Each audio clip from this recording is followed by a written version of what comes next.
쉿, 소리를 내어서는 아니 된다. 그놈이 지척에 와 있어. 늙은 사냥꾼 강호는 거칠게 몰아쉬는 숨을 억지로 삼키며 품에 안긴 어린 짐승의 주둥이를 투박한 손으로 단단히 틀어막았다. 살을 애는 듯한 삭풍이 휘몰아치는 험준한 태백산맥의 깊은 골짜기, 날카로운 눈보라가 시야를 가리는 와중에도 강호의 등줄기에는 식은땀이 흘러내려 낡은 무명옷을 적시고 있었다. 그의 품 안에서 가늘게 떨고 있는 것은 다리에 화살을 맞고 붉은 선혈을 뚝뚝 흘리고 있는 어린 사슴 한 마리였다.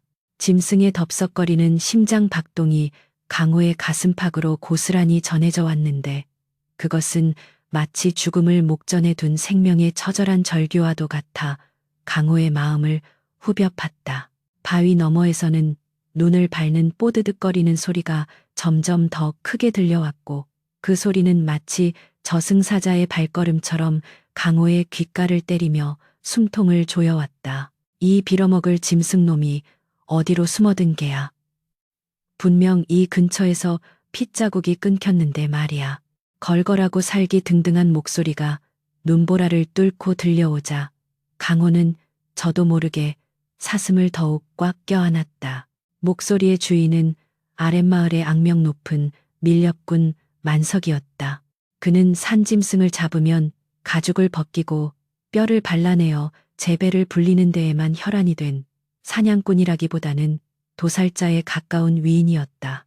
만석은 쇠꼬챙이 같은 창을 들고 주변의 덤불을 마구잡이로 쑤셔대고 있었는데 그 거친 손길에 죄 없는 나뭇가지들이 비명을 지르며 꺾여 나갔다.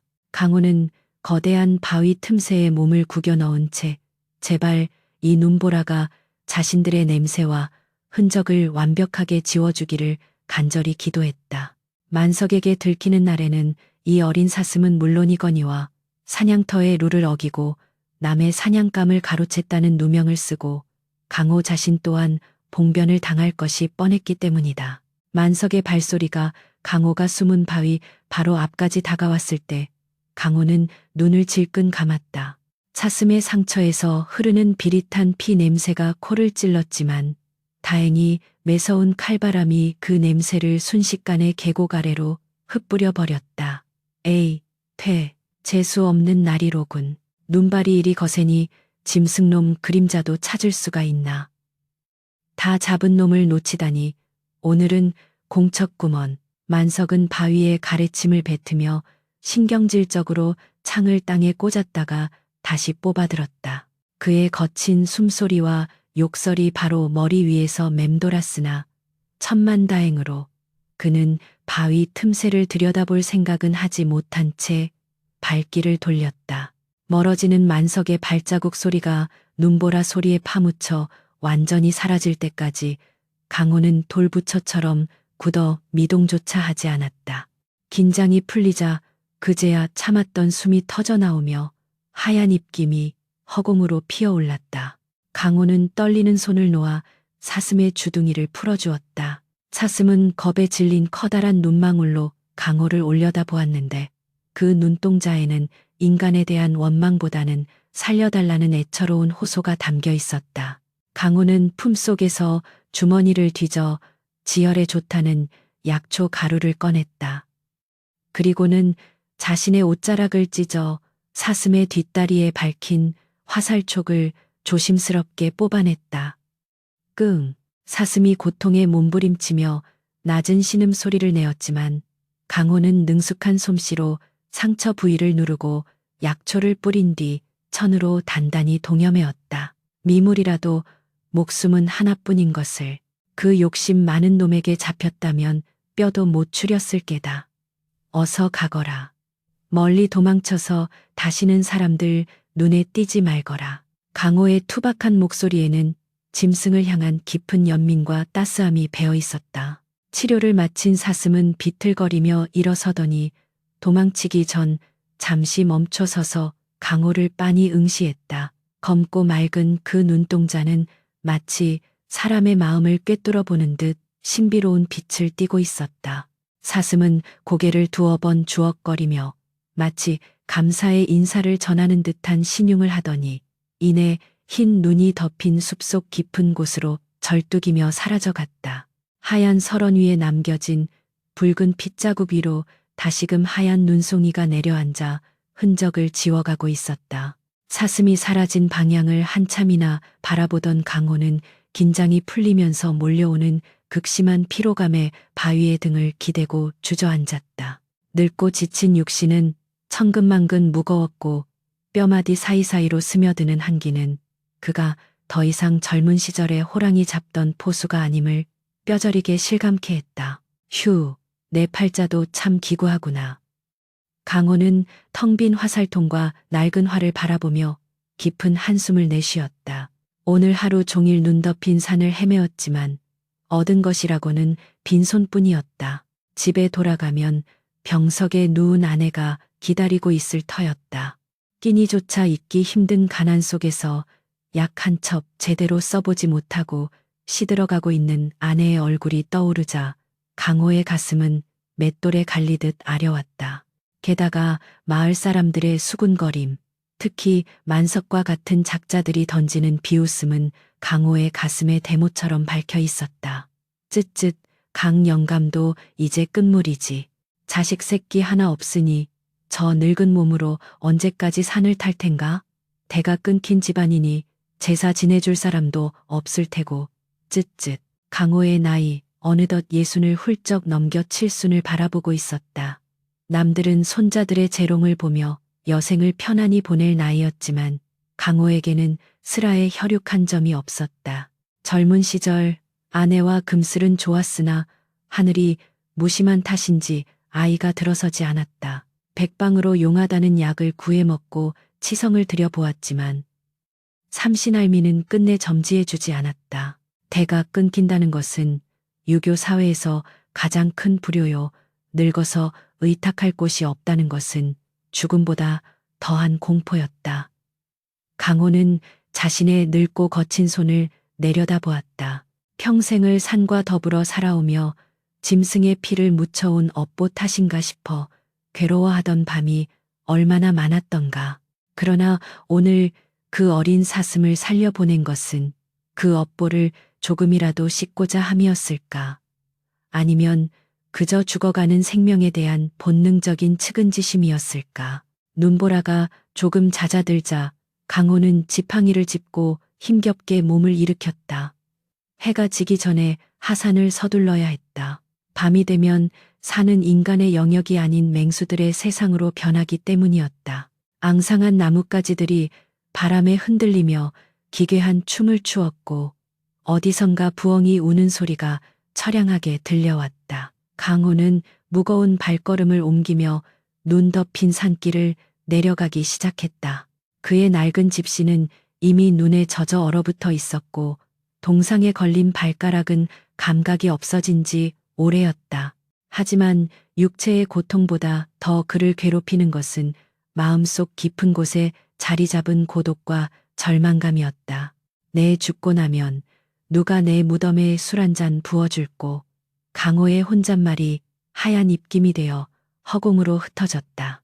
산을 내려오는 내내 강호의 머릿속에는 아까 구해준 사슴의 눈망울이 잊히지 않고 맴돌았다. 그 깊고 맑은 눈동자는 마치 무언가 말을 건네려는 듯했다. 어쩌면 그것은 단순한 짐승이 아니라 산신령이 보낸 사자일지도 모른다는 막연한 생각이 스쳐 지나갔다. 예로부터 영물을 구하면 복을 받는다는 전설 같은 이야기를 수없이 들어왔지만 강호는 그런 요행을 바랄 처지가 아니었다. 당장 오늘 저녁 끼니를 걱정해야 하는 현실이 그의 어깨를 짓누르고 있었기 때문이다. 산 아래 마을 어귀에 다다랐을 때 저 멀리 초가집 굴뚝에서 피어오르는 연기가 보였다. 다른 집들은 저녁 밥 짓는 연기로 분주한데 강호의 집 굴뚝만은 싸늘하게 식어 있을 것이 분명했다. 마을 입구에 들어서자 주막 앞 평상에 앉아 술판을 벌이고 있던 만석의 패거리들이 강호를 발견하고 킬킬거리기 시작했다. 어이, 강 영감. 오늘은 뭐 좀 잡았수? 빈손인 걸 보니 또 공치셨구먼. 늙으면 죽어야지. 사냥은 무슨 얼어 죽을 사냥이야. 만석이 불그락푸르락한 얼굴로 소리치자 주변의 왈패들이 덩달아 웃음을 터뜨렸다. 그들의 조롱 섞인 웃음소리가 강호의 귀를 때렸지만 그는 아무런 대꾸도 하지 않고 묵묵히 고개를 숙인 채 걸음을 재촉했다. 만석의 손에는 꿩이며 토끼 같은 사냥감들이 들려 있었다. 그것들은 무분별한 살생의 증거였으나 세상은 힘있고 가진 자의 편이었다. 강호는 주먹을 꽉 쥐었다. 분노가 치밀어 올랐지만 늙고 힘없는 자신이 할 수 있는 일은 없었다. 그저 이 치욕을 삼키며 견뎌내는 수밖에. 집으로 돌아온 강호는 냉골 같은 방 아랫목에 누워있는 아내를 보았다. 아내는 인기척을 느끼고 힘겹게 눈을 떴다. 오셨소. 오늘도 많이 추우셨지요. 쉰 목소리로 묻는 아내의 앙상한 손을 잡으며 강호는 가슴이 미어지는 듯했다. 임자, 미안하오. 오늘도 빈손이오. 내 이 늙은 몸뚱이가 야속하기만 하구려. 강호의 말에 아내는 희미하게 웃으며 고개를 저었다. 아니에요. 살아서 돌아오신 것만으로도 다행입니다. 저기 부엌에 시래기죽을 쑤어 놓았으니 어서 드세요. 아내의 따뜻한 말 한마디가 강호의 얼어붙은 마음을 녹여주었다. 하지만 그럴수록 자신의 무능함에 대한 자책감은 더욱 커져만 갔다. 그날 밤 강호는 잠을 이루지 못하고 뒤척였다. 밖에서는 여전히 바람이 문풍지를 세차게 흔들고 있었다. 문득 낮에 보았던 사슴의 눈빛이 다시금 떠올랐다. 그리고 만석이 놓쳤다며 분해하던 그 사슴이 자신이 구해준 바로 그 사슴이라는 사실에 묘한 안도감이 들었다. 비록 배는 고프고 몸은 고단할지언정 생명을 구했다는 사실 하나가 작은 위안이 되었다. 그래, 잘한 개야. 하늘이 보고 계시겠지. 강호는 스스로를 위로하며 잠을 청했다. 그러나 그는 알지 못했다. 오늘 그가 베푼 그 작은 자비가 훗날 그의 운명을 송두리째 뒤바꿔 놓을 거대한 기적의 씨앗이 되었다는 사실을. 그리고 그 기적은 혹독한 겨울이 지나고 봄이 오듯 아주 서서히 하지만 분명하게 그에게 다가오고 있었다. 내일은 또다시 험한 산을 올라야 하리라. 아내를 위해 그리고 희망 없는 삶을 이어가기 위해 늙은 사냥꾼의 긴 밤은 그렇게 깊어가고 있었다.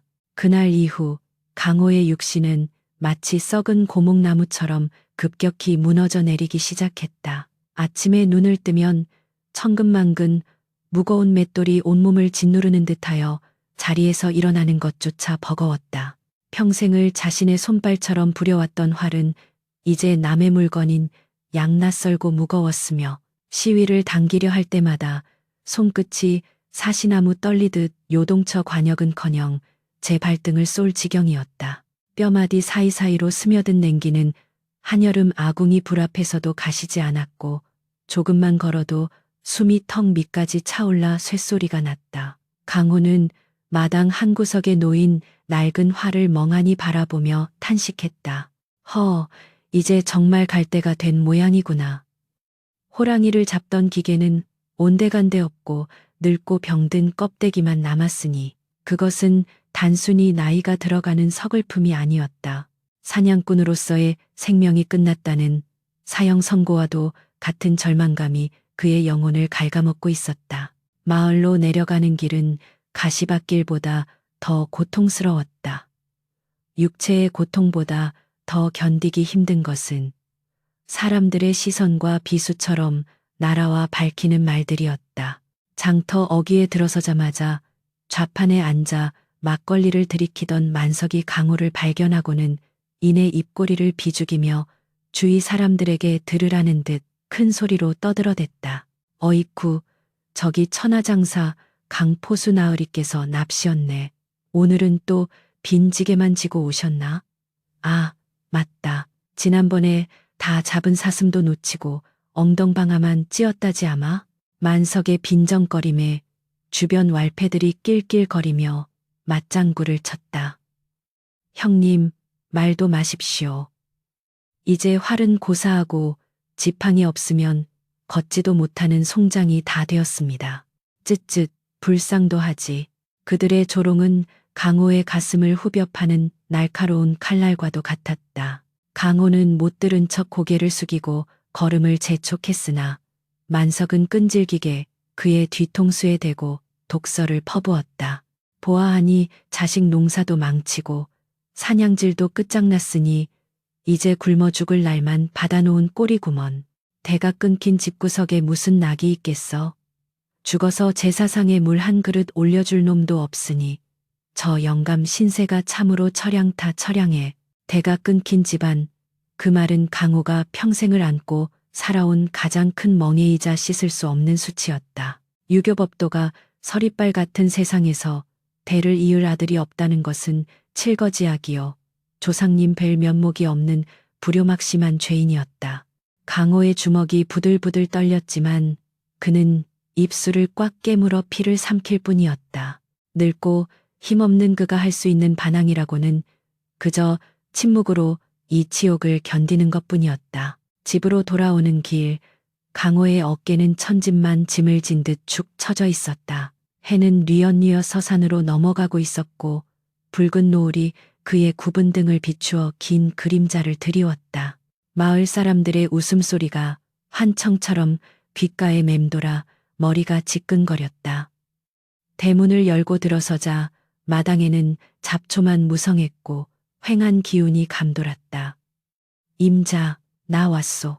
강호가 힘없는 목소리로 부르자 방문이 삐걱 열리며 아내의 파리한 얼굴이 보였다. 아내는 며칠째 심한 기침으로 거동조차 힘들어하고 있었다. 방 안에는 냉기만 가득했고 약탕기는 싸늘하게 식어 있었다. 오셨습니까? 오늘은 좀 어떠신지요? 아내가 헐떡이는 숨을 참으며 묻자 강호는 차마 아내의 눈을 바로 보지 못하고 고개를 돌렸다. 면목이 없소. 약 한 첩 지어오지 못하고 내일이 무능하여 당신 고생만 시키는구려. 아내는 앙상한 손을 뻗어 강호의 거친 손을 잡았다. 그 손은 얼음장처럼 차가웠지만 그 안에 담긴 마음만은 따뜻했다. 그런 말씀 마세요. 영감 잘못이 아닙니다. 하늘의 뜻인 것을 어찌하겠습니까? 그저 이렇게 영감 얼굴 보며 하루 더 사는 것이 제게는 복입니다. 아내의 위로는 오히려 강호의 가슴을 더욱 아프게 했다. 차라리 악다구니를 쓰며 원망이라도 했다면 마음이 편했을 것을. 평생 불평 한마디 없이 가난과 서름을 견뎌온 아내를 보며 강호는 억장이 무너지는 듯했다. 방 한구석 쌀독은 바닥을 드러낸 지 오래였고 아궁이에는 땔감이 없어 재만 날리고 있었다. 이대로 가다가는 병마와 굶주림이 두 사람을 차가운 저승길로 인도할 것이 자명했다. 강호는 밤새 아내의 거친 숨소리를 들으며 뜬 눈으로 밤을 지새웠다. 새벽녘 창호지 문틈으로 푸르스름한 빛이 스며들 때쯤 강호는 결단을 내렸다. 이대로 앉아서 죽음을 기다릴 수는 없었다. 화를 당길 힘은 없지만 아직 두 다리가 붙어 있는 한 무엇이라도 해야 했다. 깊은 산속 험한 절벽에 자란다는 귀한 약초, 그것을 캐다가 장에 내다 팔면 쌀 몇 대와 아내의 약값은 마련할 수 있을지도 몰랐다. 물론 지금의 몸 상태로 그 험한 산을 오르는 것은 자살행위나 다름없었다. 발을 헛디뎌 낭떠러지로 떨어질 수도 있고 굶주린 짐승의 먹이가 될 수도 있었다. 하지만 강호에게는 선택의 여지가 없었다. 내 이 늙은 목숨 산신령님께 맡기고 마지막으로 한 번만 더 산을 타리라. 강호는 비장한 각오로 낡은 보찜을 꾸리고 단단한 물풀의 나무 지팡이를 집어들었다. 강호는 잠든 아내의 머리맡에 앉아 한참을 바라보았다. 주름진 얼굴, 하얗게 센 머리카락, 고단한 삶의 흔적이 역력한 아내의 얼굴을 눈에 새기듯 뚫어지게 응시했다. 혹여 이것이 마지막이 될지도 모른다는 불길한 예감이 스쳐 지나갔기 때문이다. 임자, 내 금방 다녀오리다. 부디 잘 견디고 있어 주오. 강호는 속으로 작별 인사를 건네고 조용히 방문을 닫고 나왔다. 차가운 새벽 공기가 폐부 깊숙이 들어와 정신을 번쩍 들게 했다. 마을은 아직 잠들어 있었고 짙은 안개가 산허리를 휘감고 있었다. 강호는 지팡이의 의지에 한 걸음 한 걸음 산을 향해 발을 내디뎠다. 뒤를 돌아보지 않았다. 돌아보면 마음이 약해져 주저앉을 것만 같았기 때문이다. 산 입구에 들어서자 익숙하면서도 두려운 숲의 냄새가 났다. 젖은 흙 냄새, 썩은 낙엽 냄새, 그리고 희미하게 풍겨오는 짐승의 누린내. 예전 같으면 활력을 주었을 그 냄새들이 오늘은 죽음의 향기처럼 느껴졌다. 숲은 늙은 사냥꾼을 반기지 않는 듯 거친 나뭇가지를 휘둘러 앞길을 막았고 울퉁불퉁한 바위들은 그의 발목을 잡고 늘어졌다. 헉, 헉, 얼마 오르지 않아 숨이 턱까지 차올랐다. 심장이 터질 듯 쿵쿵거렸고 다리는 천근 쇳덩이를 매단 듯 무거웠다. 하지만 강호는 이를 악물고 버텼다. 여기서 쓰러지면 안 된다. 아내가 기다리고 있다. 그는 주문을 외우듯 되뇌며 지팡이를 땅에 꽂고 몸을 끌어올렸다. 땀방울이 비오듯 쏟아져 눈앞을 가렸지만 그는 멈추지 않았다. 한참을 헤매었으나 쓸만한 약초는 눈에 띄지 않았다. 사람들의 발길이 닿는 곳에는 이미 씨가 말라 있었고 귀한 약초들은 사람의 발길이 닿지 않는 험준한 절벽 틈에나 숨어 있을 터였다. 강호는 점점 더 깊은 골짜기로 더 높은 곳으로 향했다. 그곳은 젊은 시절의 강호조차도 꺼려했던 험지였다. 발밑은 천 낭떠러지였고 머리 위로는 깎아지른 듯한 암벽이 병풍처럼 둘러쳐져 있었다. 바람 소리가 귀곡성처럼 윙윙거렸다. 강호의 시야가 점점 흐릿해져 왔다. 허기와 탈진이 동시에 몰려오며 정신이 아득해졌다. 산신령님, 제발 긍휼히 여기소서. 강호는 바위를 붙잡고 간신히 버티며 하늘을 향해 애원했다. 그때였다. 어디선가 바스락하는 소리가 들렸다. 바람 소리와는 다른 살아있는 생명체의 움직임이었다. 강호는 본능적으로 고개를 돌렸다. 흐릿한 시야 너머로 무언가가 움직이고 있었다. 잿빛 털을 가진 짐승, 늑대인가 아니면 멧돼지인가. 공포가 엄습했다. 지금 맹수를 만난다면 저항 한번 못 해보고 죽은 목숨이었다. 강호는 지팡이를 고쳐 잡으며 바짝 긴장했다. 그러나 안개 속에서 모습을 드러낸 것은 맹수가 아니었다. 그것은 다름 아닌 사슴이었다. 여느 사슴과는 달리 기품이 넘치고 뿔이 웅장하게 솟은 수사슴 한 마리가 강호를 빤히 바라보고 있었다. 강호는 자신의 눈을 의심했다.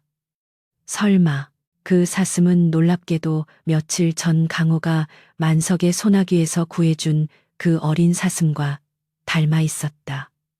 하지만 그때의 어리고 약한 모습이 아니었다.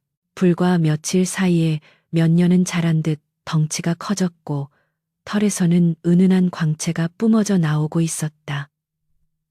사슴은 도망치지 않고 강호에게 다가왔다. 그 깊고 맑은 눈망울이 강호의 지친 영혼을 어루만지는 듯했다. 사슴은 강호의 앞에서 고개를 숙이더니 마치 따라오라는 듯 뒤를 돌아보며 천천히 걸음을 옮겼다. 강호는 홀린 듯 그 뒤를 따랐다. 이성이 마비된 상태였지만 직감이 말하고 있었다. 저 사슴이 나를 살릴 것이라고.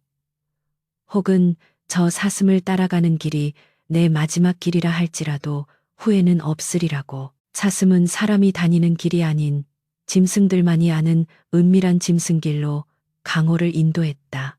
가시덤불이 우거지고 바위가 험해 평소라면 엄두도 못 낼 길이었지만 이상하게도 사슴이 지나간 자리는 길이 열리는 듯 수월하게 걸을 수 있었다. 얼마나 걸었을까? 주변의 풍경이 서서히 바뀌기 시작했다. 차가운 바람 대신 훈훈한 기운이 감돌았고 앙상한 겨울 나무들 사이로 푸른 이끼가 낀 기암괴석들이 나타났다. 마치 세상과 단절된 또 다른 세상으로 들어온 듯한 기분이었다. 강호의 다리가 한계에 다다라 풀썩 주저앉으려던 찰나 사슴이 멈춰섰다. 그리고 앞발로 어딘가를 가리키듯 땅을 톡톡 쳤다. 강호가 고개를 들어 그곳을 바라보았을 때 그의 눈앞에는 믿을 수 없는 광경이 펼쳐지고 있었다. 깎아지른 절벽 아래 하얀 김이 모락모락 피어오르는 작은 옹달샘 하나가 신비로운 자태를 드러내고 있었다. 그곳은 눈 덮인 겨울산이라고는 믿기지 않을 만큼 따스한 기운이 넘실거렸다. 샘물 주변에는 한겨울에도 파릇파릇한 풀들이 자라나 있었고 물 위로는 영롱한 무지개가 서려 있었다. 강호는 마른 침을 삼켰다. 이 깊은 산속에 이런 곳이 있었다니. 사슴은 샘물가에 서서 강호를 돌아보았다. 그 눈빛은 재촉하고 있었다. 어서 와서 이 물을 마시라고, 이것이 너를 위한 선물이라고 말하는 듯했다. 강호는 기어가다시피 샘물로 다가갔다. 목이 타들어갈 듯 말라 있었다. 이것이 꿈인지 생시인지 분간이 가지 않았지만 살고 싶다는 강렬한 욕망이 그를 샘물로 이끌었다. 떨리는 손으로 표주박 대신 두 손을 모아 샘물을 떴다. 맑고 투명한 물에서는 향긋한 냄새가 났다. 강호는 조심스럽게 입을 가져다 대었다. 그리고 꿀꺽 물을 삼켰다. 그 순간 강호의 몸속에서 상상조차 할 수 없었던 기이한 변화가 꿈틀거리기 시작했다. 차가운 샘물이 목구멍을 넘어가는 순간 강호는 마치 뜨겁게 달구어진 쇳물을 삼킨 듯한 착각에 빠졌다. 입안에서는 분명히 시릴 정도로 차가웠던 물이 식도를 타고 내려가 위장에 닿자마자 맹렬한 불덩이로 변하여 오장육부를 휘감았다. 강호는 비명을 지르며 가슴을 움켜쥐었다. 그것은 고통이라기보다는 태어나서 처음 느껴보는 강렬한 충격이었다. 뱃속 깊은 곳, 단전에서부터 시작된 뜨거운 기운이 마치 봇물 터지듯 전신으로 퍼져나갔다. 굳어버린 혈관을 뚫고 막혀있던 길을 뚫으며 거침없이 질주하는 그 기운에 늙고 병든 육신이 사시나무 떨듯 요동쳤다. 머릿속이 하얗게 전멸하더니 눈앞의 풍경이 빙글빙글 돌기 시작했다. 웅장한 사슴의 형상도 신비로운 옹달샘의 안개도 모두 희미해지며 강호는 그대로 정신을 잃고 바닥으로 쓰러졌다. 그의 의식은 깊고 어두운 심연 속으로 빨려 들어갔다. 꿈속이었다. 아니, 꿈이라기에는 너무나 선명하고 생경한 세상이었다. 강호는 칠흑 같은 어둠 속에 홀로 서 있었다. 위도 아래도 없는 무한한 공간, 그곳에서 갑자기 눈부신 광채가 비치더니 거대한 그림자가 다가왔다.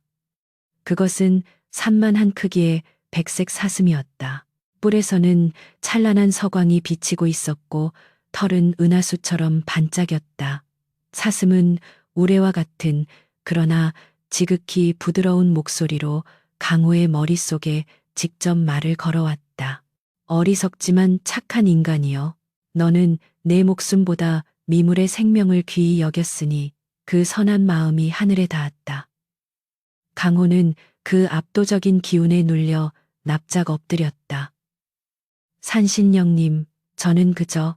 사슴은 고개를 저으며 말을 이었다. 네가 마신 물은 천년을 묵은 영천이다. 죽어가는 고목에도 꽃을 피우게 하는 생명의 물이니 너의 잃어버린 세월을 되돌려줄 것이다. 허나 명심하거라.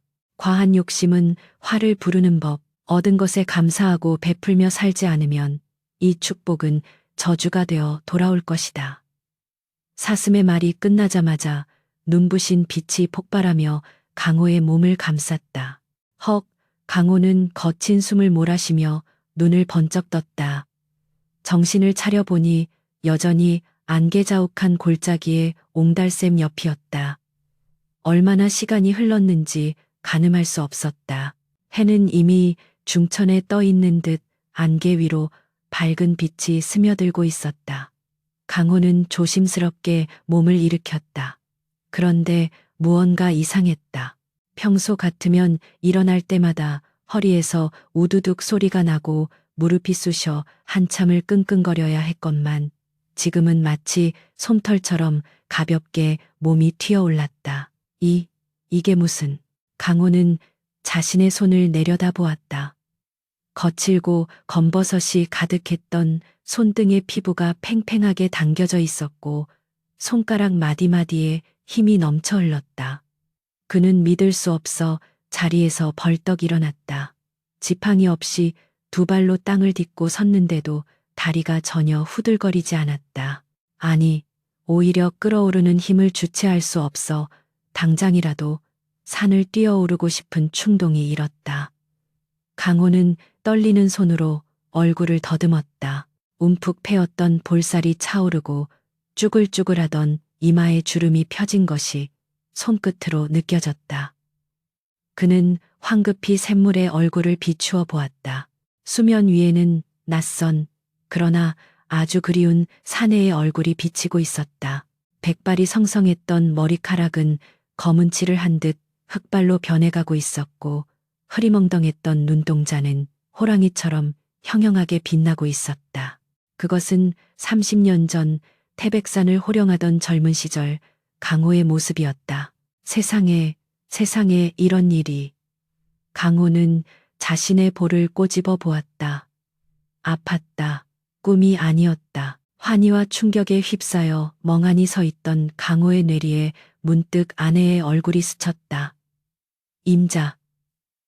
그래, 임자에게도 이물을. 강호는 허리춤에 차고 있던 표주박을 꺼내 샘물을 가득 담았다. 그리고는 품속에 있던 가죽 물통에도 물을 채워 넣었다.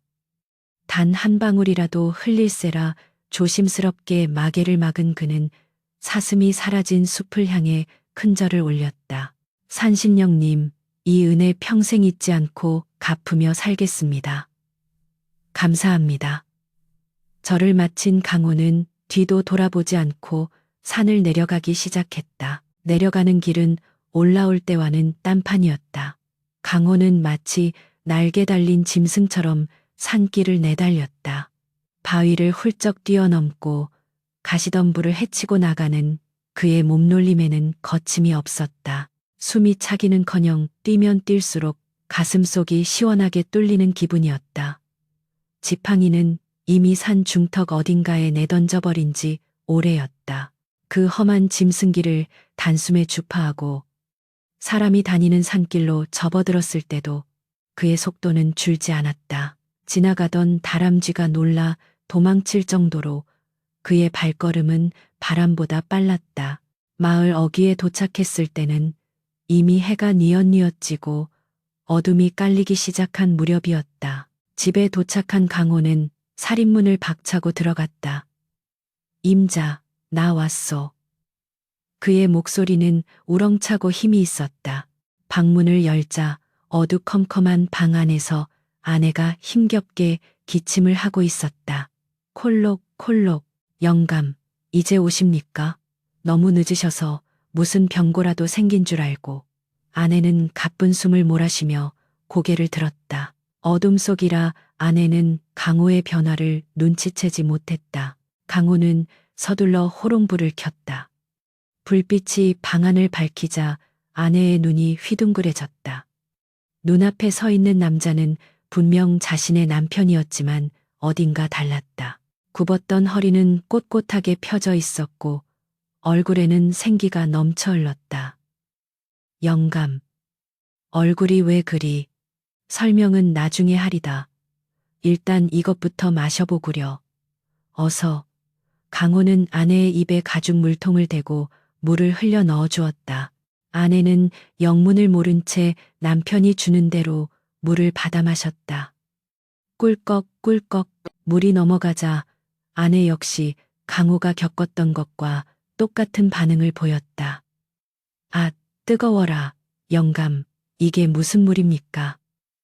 뱃속이 불타는 것 같아요. 아내가 가슴을 움켜쥐며 괴로워하자 강호는 아내의 등을 쓸어주며 다독였다. 조금만 참으시오. 약이 되는 과정이요. 나를 믿고 견뎌보시오. 잠시 후 아내의 거친 기침 소리가 뚝 그쳤다. 창백하다 못해 흑빛이었던 아내의 얼굴에 서서히 홍조가 돌기 시작했다. 움푹 들어갔던 눈두덩이에 살이 오르고 거칠었던 숨소리가 새근새근 편안해졌다. 아내는 믿을 수 없다는 듯 자신의 몸을 내려다보았다. 만성적인 통증으로 쑤시던 관절의 고통이 씻은 듯이 사라졌다. 그녀가 자리에서 일어나 앉았다. 평소에는 남편의 부축 없이는 일어나지도 못하던 그녀였다. 여보, 몸이 깃털처럼 가볍습니다. 기침도 안 나고 힘이 솟는 것 같아요. 아내의 목소리는 더 이상 쉰 소리가 아니었다. 맑고 고운 처녀 시절의 목소리였다. 강호는 아내의 손을 잡았다. 두 사람의 손은 더 이상 쭈글쭈글한 노인의 손이 아니었다. 따뜻하고 부드러운 생명의 온기가 가득한 손이었다. 두 사람은 서로를 마주보며 감격의 눈물을 흘렸다. 산신령님이 우리를 살리셨소. 죽지 말라고 이렇게 다시 기회를 주신 게요. 강호의 말에 아내는 하염없이 고개를 끄덕이며 강호의 품에 안겼다. 그날 밤 초가삼간 작은 방 안에는 수십 년 만에 처음으로 활기와 희망이 가득 찼다. 다음 날 아침 강호는 일찍 일어나 마당으로 나갔다. 상쾌한 공기가 폐부 깊숙이 들어왔다. 그는 헛간 구석에 처박혀 있던 무거운 장작 폐기용 도끼를 집어들었다. 예전 같으면 들기조차 버거웠을 쇠도끼가 마치 나뭇가지처럼 가볍게 느껴졌다. 강호는 통나무를 세워놓고 힘껏 도끼를 내리찍었다. 과직, 끔찍한 파열음과 함께 굵은 통나무가 단번에 두 조각으로 갈라져 나갔다.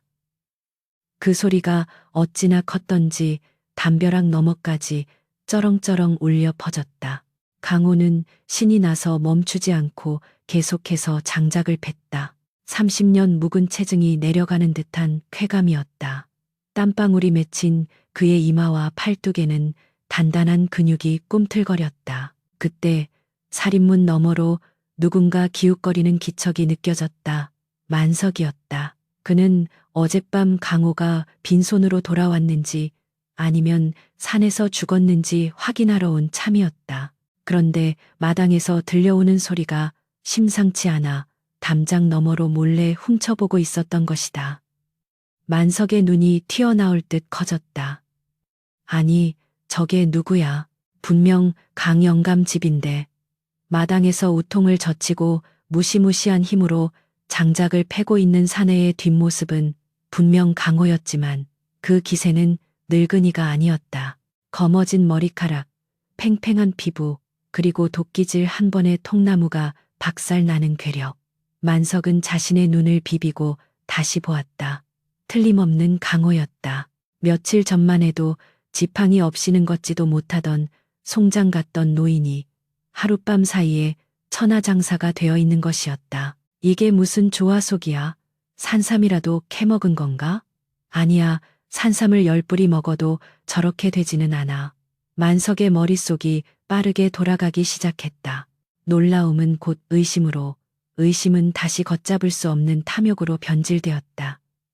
늙은이가 갑자기 회춘했다는 것은 분명 산속에서 무언가 엄청난 것을 발견했다는 뜻이었다. 그것이 무엇이든 만석은 그것을 손에 넣어야겠다고 결심했다.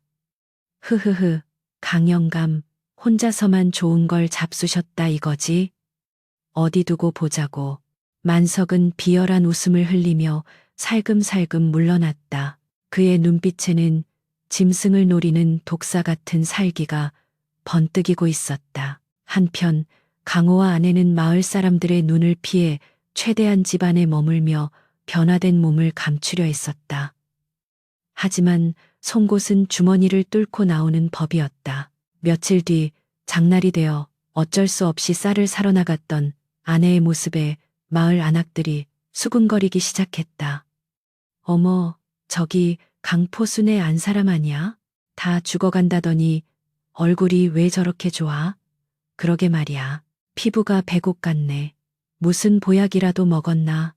소문은 발없는 말이 되어 삽시간에 마을 전체로 퍼져나갔다. 강포수가 산에서 신비한 약초를 캐서 회춘했다더라.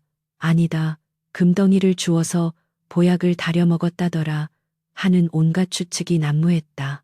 그리고 그 소문의 중심에는 언제나 만석이 있었다. 그는 패거리들을 모아놓고 은밀하게 속삭였다. 내 두 눈으로 똑똑히 봤어. 그 늙은이가 청년이 돼서 도끼질을 하고 있었다니까. 분명 산 어딘가에 보물단지가 숨겨져 있는 게야. 우리가 그걸 알아내야 해. 강 영감입을 열게 만들면 우리 모두 팔자 고치는 거라고. 만석의 선동에 욕심 많은 왈패들의 눈이 탐욕으로 번들거렸다. 어느 날 밤 강호 부부가 도란도란 이야기를 나누며 저녁상을 물리고 있을 때였다. 이보시오, 강포수. 안에 있는 거 다 아니까 문 좀 열어보시지. 대문 밖에서 만석의 거친 고함 소리가 들려왔다. 강호는 올 것이 왔음을 직감했다. 아내의 손이 파르르 떨렸다. 강호는 아내의 손을 꽉 잡아 안심시키며 낳지만 단호한 목소리로 말했다. 걱정 마시오. 내 쫓아내고 오리다. 강호가 방문을 열고 마당으로 나섰다. 달빛 아래 만석과 그의 패거리 대여섯 명이 몽둥이를 들고 서 있었다. 그들의 시선은 강호의 젊어진 얼굴과 다부진 몸에 꽂혔다. 허허, 소문이 사실이었구만. 강영감, 아니 강형님이라고 불러드려야 하나? 얼굴이 아주 훤하십니다. 그래, 만석이 비아냥거리며 다가왔다. 강호는 묵묵히 그들을 노려보았다. 예전 같으면 주눅이 들어 고개도 못 들었겠지만 지금의 강호는 달랐다. 그의 눈빛에서는 서늘한 기백이 뿜어져 나왔다. 남의 집에 밤늦게 찾아와 무슨 행패인가. 썩 돌아가게. 강호의 목소리에는 위엄이 서려 있었다. 만석은 흠칫 놀랐지만 이내 탐욕이 두려움을 덮어버렸다. 행패라니 섭섭한 말씀을. 우리 사이에 비밀이 있어서야 되겠소. 산에서 뭘 드셨길래 일이 되셨는지, 그 좋은 곳이 어딘지 우리한테도 좀 알려주시지 그래? 만석이 강호의 멱살을 잡으려 손을 뻗었다. 그 순간 강호의 손이 번개처럼 움직여 만석의 손목을 낚아챘다. 아, 만석의 비명이 밤 공기를 갈랐다. 강호는 손목을 비틀지 않고 그저 꽉 쥐고 있을 뿐이었는데도 만석은 뼈가 으스러지는 듯한 고통을 느꼈다. 강호의 힘은 상상을 초월했다. 한 번만 더 내 몸에 손을 댔다간 이 손목이 성치 않을 걸세. 강호가 싸늘하게 말하며 손을 놓자 만석은 뒤로 나동그라졌다. 바닥에 주저앉은 만석은 공포와 수치심 그리고 더욱 커진 분노로 얼굴이 일그러졌다. 이놈이 두고 보자. 내 놈이 입을 열 때까지 가만두지 않겠다. 만석은 패거리들에게 눈짓을 하며 물러났지만 그것은 후퇴가 아니었다. 더 큰 폭풍을 몰고 올 전조였다. 평화롭던 강호의 삶에 인간의 추악한 욕망이라는 먹구름이 검게 들이우기 시작했다. 그날 밤의 소란 이후 마을에는 흉흉한 기운이 감돌았다. 만석은 당장이라도 강호의 집을 들이칠 기세였으나 강호의 괴력에 한번 호되게 당한 터라 섣불리 덤벼들지는 못했다. 대신 그는 뱀처럼 교활한 꾀를 내었다. 그는 며칠 동안 두문불출하며 마을의 건달들과 작당을 모의했고 강호가 집을 비우는 틈만을 호시탐탐 노렸다. 한편 강호는 불안한 마음을 감출 수 없었다. 젊어진 육신은 활력이 넘쳤으나 마음 한구석에는 불길한 먹구름이 끼어 있었다. 과분한 복을 누리는 대가로 큰 화가 닥칠지도 모른다. 사슴이 꿈속에서 남긴 경고가 귓가를 맴돌았다. 그는 아내에게 절대 집 밖으로 나가지 말 것을 당부하고 혹시 모를 사태에 대비해 마당에 담장을 보수하고 대문을 단단히 걸어 잠갔다. 그러나 사악한 자의 집념은 상상을 초월하는 법이었다.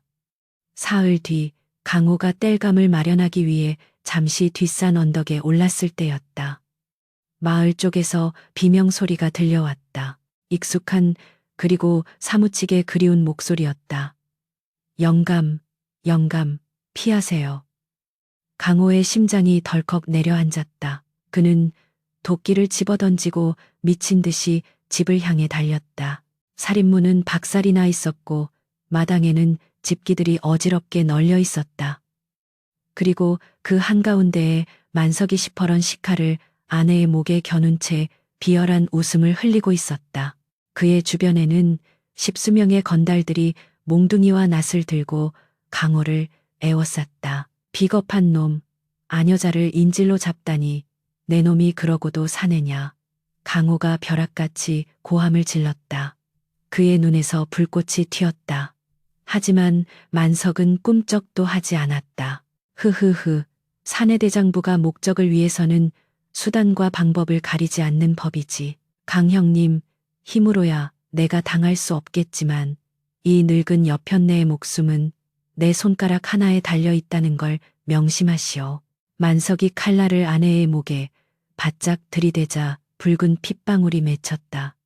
강호는 주먹을 꽉 쥐어 손톱이 살을 파고들었지만 차마 움직일 수가 없었다. 원하는 게 뭔가. 재물이라면 우리 집에 쥐뿔도 없는 걸 알 테고. 만석의 눈이 탐욕으로 번들거렸다. 재물 따위는 필요 없어. 내놓으시오. 그 신비한 물이 솟아나는 샘물의 위치를. 당신 혼자서만 천년만년 살겠다는 건 도둑놈 신보지. 우리도 같이 좀 젊어집시다. 응? 강호는 입술을 깨물었다. 그곳은 인간의 발길이 닿아서는 안 될 성역이었다. 더구나 저런 탐욕스러운 자들이 그곳을 더럽힌다면 산신령의 노여움을 살 것이 불 보듯 뻔했다. 그곳은 사람이 함부로 갈 수 있는 곳이 아니다. 욕심을 부리면 천벌을 받을 것이야. 강호의 경고에도 만석은 코웃음을 쳤다. 천벌, 웃기지 마라. 늙어 죽는 게 천벌이지. 젊어지는 게 무슨 죄란 말이냐. 어서 앞장서지 못해? 안 그러면 이 여편네 목을 그어버리고 나도 죽겠다. 아내가 울먹이며 고개를 저었다. 영감, 안 돼요. 저 사람들에게 알려주면 안 됩니다. 차라리 저를 버리세요. 하지만 강호는 그럴 수 없었다. 30년을 함께 해온 조강지처였다. 자신의 목숨보다 귀한 사람이었다. 강호는 깊은 한숨을 내쉬며 고개를 떨구었다. 알겠네, 안내함세. 대신 아내에게는 손끝 하나 대지 마라. 만석은 승리감에 도취되어 킬킬거렸다. 진작 그럴 것이지. 자, 얘들아, 강형님을 잘 모셔라. 허튼 수작 부리면 바로 이 여편네는 저승길 동무가 되는 거야. 그렇게 기이하고도 위태로운 산행이 시작되었다. 강호가 앞장서고 그 뒤를 만석과 건달들이 따랐으며 맨 뒤에는 포박당한 아내가 끌려오고 있었다. 하늘은 강호의 마음을 대변하듯 잔뜩 흐려 있었고 산새는 험악하기 그지없었다. 강호는 일부러 험한 길을 골라 걸음을 늦추려 했으나 만석은 짐승처럼 재촉했다. 더 빨리 걷지 못해? 해지기 전에 도착해야 물을 마실 것 아니야. 산속으로 깊이 들어갈수록 바람은 더욱 거세졌다. 나뭇가지들이 비명을 지르며 흔들렸고 어디선가 까마귀 떼가 날아올라 불길하게 울어댔다. 산이 침입자들을 거부하고 있었다. 건달들 중 몇몇은 겁에 질려 수군거렸다. 형님, 왠지 기분이 나쁩니다. 그냥 돌아가는 게. 그러나 눈이 뒤집힌 만석의 귀에는 아무것도 들리지 않았다. 한참을 걸어 마침내 그들이 짐승길의 입구에 다다랐을 때였다. 갑자기 짙은 안개가 몰려와 한치 앞을 분간할 수 없게 만들었다. 어이, 강영감, 어디로 가는 거야? 수작 부리면 알지? 만석이 소리쳤다. 강호는 안개 속을 응시했다. 그는 느낄 수 있었다. 산신령이 그리고 그 영물인 사슴이 지켜보고 있음을. 이 안개를 지나면 골짜기가 나온다. 하지만 명심해라. 마음이 바르지 못한 자에게는 길이 보이지 않을 것이다. 강호의 낮은 목소리가 안개 속에 울려 퍼졌다. 만석은 콧방귀를 뀌며 강호의 등을 떠밀었다. 안개를 뚫고 그들이 도착한 곳은 바로 그 신비의 골짜기였다. 그러나 며칠 전 강호가 왔을 때와는 풍경이 사뭇 달랐다. 따스했던 기운은 사라지고 서늘한 냉기가 감돌고 있었다. 김이 모락모락 나던 옹달샘은 여전히 그곳에 있었지만 물빛은 검푸르게 변해 마치 심연을 들여다보는 듯했다. 하지만 탐욕의 눈이 먼 만석과 일당들에게는 그저 젊음의 묘약으로만 보였다. 찾았다, 신봤다. 저게 바로 그 샘물이구나. 만석은 아내를 내팽개치고 샘물을 향해 미친 듯이 달려갔다. 건달들도 질세라 뒤를 따랐다. 그들은 서로 먼저 마시겠다며 엎치락 뒤치락 몸싸움을 벌였다. 멈추시오. 그 물을 마시면 안 돼요. 강호가 소리쳤지만 소용없었다. 만석은 가장 먼저 샘가에 도착해 표주박도 없이 머리를 쳐박고 물을 벌컥벌컥 들이켰다. 크하, 달다, 달아. 이제 나는 영원히 늙지 않는 불사신이다.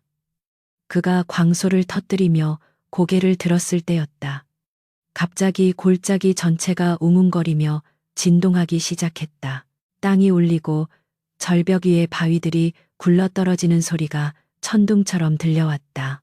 그리고 절벽 꼭대기 자욱한 안개를 뚫고 거대한 형상이 모습을 드러냈다. 그것은 강호를 구해주었던 바로 그 백색 사슴이었다. 하지만 온화했던 눈빛은 사라지고 분노로 이글거리는 붉은 눈동자가 아래를 내려다보고 있었다. 사슴이 앞발을 들어 땅을 내리찍자 쿠구구궁 하는 굉음과 함께 산사태가 시작되었다. 집채만한 바위들이 만석과 건달들이 있는 샘가로 쏟아져 내렸다. 으악, 살려줘. 건달들은 혼비백산하여 도망치기 시작했다. 그러나 안개가 그들의 시야를 가렸고 발밑의 땅이 갈라지며 퇴로를 막았다. 만석은 샘물을 움켜쥐고 일어서려 했으나 다리가 말을 듣지 않았다. 젊어지기는커녕 그의 몸은 급속도로 늙어가고 있었다. 욕심이 잉태한 독이 그의 혈관을 타고 흐르며 생기를 앗아가고 있었던 것이다. 피부는 순식간에 쭈글쭈글해지고 검던 머리는 하얗게 새어버렸다. 이게 뭐야? 내 몸이 왜 이래? 안 돼. 내 젊음. 만석은 절규하며 자신의 말라비틀어진 손을 바라보았다. 그때 거대한 바위 하나가 만석의 머리 위로 떨어졌다. 그는 피할 힘조차 없었다. 탐욕의 끝은 허망한 죽음뿐이었다. 만석은 비명 한 번 제대로 지르지 못하고 돌무더기 속에 파묻혀 사라졌다. 다른 건달들도 굴러떨어지는 돌과 갈라진 땅 틈새로 비명을 지르며 흩어졌다. 아수라장이 된 골짜기 속에서 오직 강호와 그의 아내만이 무사했다. 신기하게도 떨어지는 바위들은 강호 부부를 피해 양옆으로 굴러갔고 그들 주변에는 보이지 않는 보호막이 쳐진 듯 고요했다. 강호는 바닥에 쓰러진 아내를 일으켜 세웠다. 임자, 괜찮소? 아내는 공포에 질려 부들부들 떨고 있었지만 다친 곳은 없었다. 강호는 아내를 품에 안고 절벽 위를 올려다보았다. 백색 사슴이 그들을 내려다보고 있었다. 그 눈빛은 슬프고도 엄숙했다. 사슴은 마치 인간의 탐욕이 이 성지를 더럽혔으니 이제 이곳은 닫힐 것이다 라고 말하는 듯했다. 사슴이 긴 울음소리를 내지르자 짙은 안개가 골짜기를 완전히 뒤덮기 시작했다. 샘물은 땅속 깊은 곳으로 스며들어 사라졌고 그 자리는 거친 돌무더기로 메워졌다. 가자, 어서 이곳을 벗어나야 해. 강호는 아내를 부축하여 서둘러 골짜기를 빠져나왔다. 뒤에서는 여전히 땅이 울리는 소리와 탐욕스러운 자들의 최후를 알리는 비명이 메아리치고 있었다. 강호 부부가 짐승길을 빠져나와 안전한 숲길에 들어섰을 때쯤 산의 진동은 멈추었다. 뒤를 돌아보니 골짜기로 들어가는 입구 자체가 거대한 암석들로 막혀버려 어디가 길이었는지조차 알 수 없게 변해 있었다. 신비의 샘물은 인간의 욕심에 의해 영원히 봉인된 것이다. 하산하는 길, 아내는 계속해서 뒤를 돌아보며 눈물을 흘렸다. 무섭습니다. 영감. 사람이 욕심을 부리면 절이 되는 것을. 강호는 아내의 손을 꼭 잡았다. 잊지 맙시다. 우리가 얻은 이 젊음은 덤으로 얻은 것이니 평생 속죄하고 베풀며 살아야 한다는 것을. 저들이 당한 화는 욕심이 부른 재앙이지만 우리가 누리는 복 또한 언제든 화가 될 수 있음을 명심해야 하오. 밤하늘에는 먹구름이 걷히고 둥근 보름달이 떠오르고 있었다. 달빛은 하얗게 변한 산을 비추었고 강호의 집으로 가는 길을 밝혀주었다. 마을로 돌아왔을 때 만석 패거리의 실종 소식은 이미 퍼져나가고 있었다. 하지만 아무도 그들을 찾으러 산에 올라갈 엄두를 내지 못했다. 산에서 들려오던 그 끔찍한 굉음과 진동을 모두가 들었기 때문이다. 사람들은 그것이 산신령의 노여움이라 수군거렸다. 강호 부부는 입을 굳게 다물었다. 그날 밤의 일은 두 사람만의 비밀로 그리고 가슴 깊이 새겨진 교훈으로 남겨두기로 했다.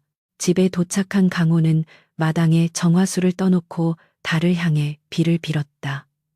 산신령님, 어리석은 중생들을 용서하시고 부디 저들의 영혼이라도 거두어 주소서.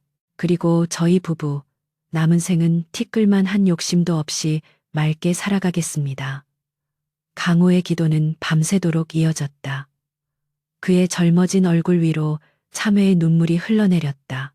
폭풍 같았던 하루가 지나고 이제 그들에게는 새로운 삶이, 그러나 무거운 책임이 따르는 삶이 기다리고 있었다. 그리고 아내의 뱃속에서는 그토록 기다리던 기적의 씨앗이 조용히 싹을 틔우고 있었다는 것을 그들은 아직 알지 못했다. 만석과 그 무리가 산속으로 사라진 뒤 마을에는 기묘한 정적이 감돌았다.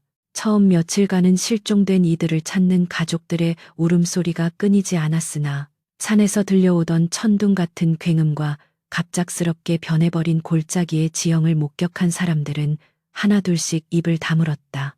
그것은 인간의 힘으로는 어찌할 수 없는 초자연적인 재앙이었음을, 산신령의 노여움을 산 자들의 비참한 말로임을 모두가 본능적으로 깨달았기 때문이었다. 사람들은 더 이상 산을 정복의 대상이나 돈벌이의 수단으로 보지 않게 되었다. 사냥꾼들은 활을 내려놓고 겸허한 마음으로 약초를 캐거나 나무를 하며 생계를 꾸렸고, 마을 어귀, 선앙당에는 산신령의 노여움을 풀기 위한 재물이 쌓여갔다. 강호는 그 모습을 지켜보며 안도의 한숨을 내쉬었다.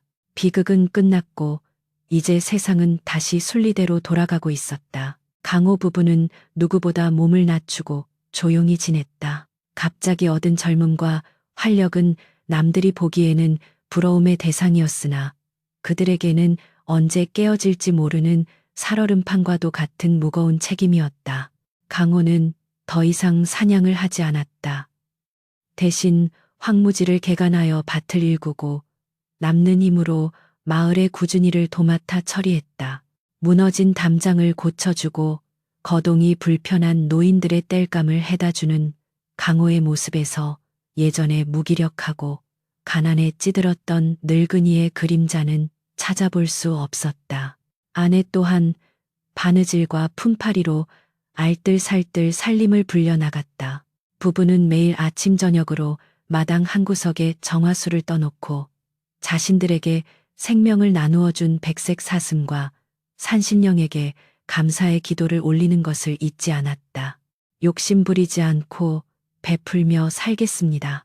이 생명이 다하는 날까지 속죄하는 마음으로 살겠습니다. 그것은 두 사람이 세상과 맺은 새로운 약속이었다. 겨울이 가고 만물이 소생하는 봄이 찾아왔다. 얼었던 계곡물이 녹아 졸졸 흐르고 산등성이마다 진달래와 철쭉이 붉게 타오르던 어느 날 밤, 아내는 기이한 태몽을 꾸었다. 꿈속에서 그녀는 하얀 연꽃이 만발한 연못가에 앉아 있었는데 숲속에서 눈부신 빛을 뿜으며 백색 사슴 한 마리가 걸어 나왔다.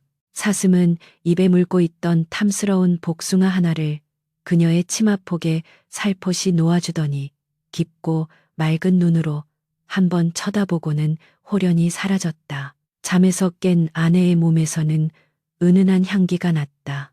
그날 이후 아내에게 태기가 비쳤다. 칠순을 바라보던 나이에 얻은 젊음이라지만 아이가 들어서리라고는 상상조차 하지 못했던 일이었다.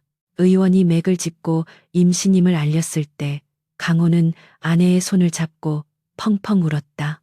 하늘이시여, 대가 끊길 우리 집안에 이런 경사가 있다니요.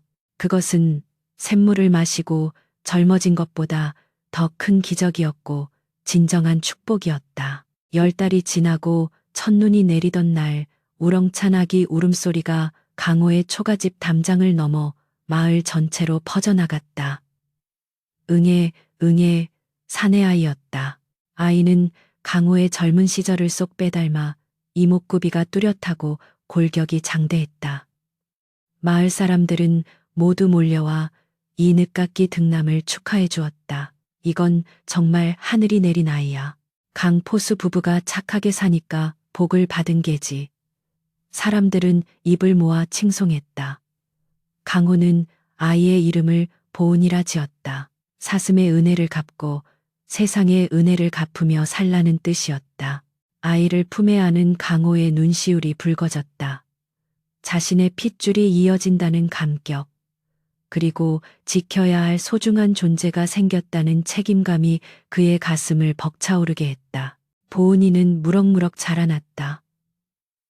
아이는 총명하고 비범했다. 3살 때 천자문을 떼고 5살이 되자 붓을 들어 글을 썼으며 7살이 되어서는 아비의 활을 가지고 놀 만큼 힘이 장사였다.